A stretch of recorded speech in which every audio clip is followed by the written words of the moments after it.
குறிப்பா விஜய் அவர்கள் இந்திய கூட்டணியில் தேர்தலுக்கு முன் அல்லது தேர்தலுக்கு பிற்பாடு இணைவார் என்ற உறுதியோடு நம்ம இருக்கிறோம். இந்த சூழ்நிலையில திடீர் என்று சொல்லி இன்னைக்கு விஜய்க்கு அழைப்பு வந்திருக்குது. அது எங்கன்னு தெரியல. ஜனநாயக படத்திற்கு என்று சொல்லி மும்பை செல்வதாக இன்னைக்கு சென்னை ஏர்போர்ட்டுக்கு சென்று இருக்கிறாரு.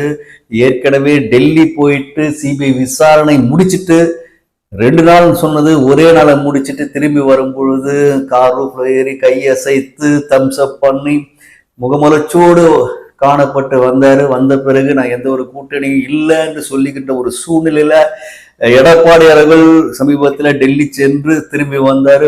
கூட்டணி உறுதி ஆகிவிட்டது, இன்னும் தொகுதி பங்கீடு தான் பார்க்கணும்னு சொல்லி அப்படி முன்னுக்கு பின்னுக்கு சொல்லியிருக்கிற ஒரு சூழ்நிலையில திடீரென அன்புமணி அவர்கள் என்டிஏ கூட்டணியை சார்ந்த அன்புமணி அவர்கள் மற்றும் டிடிகே தினகரன் அவர்களும் இன்னைக்கு டெல்லி போயிருக்கிறாங்க. இந்த சூழ்நிலை 2 பேர் போய் என்ன சொன்னாங்க தெரியல.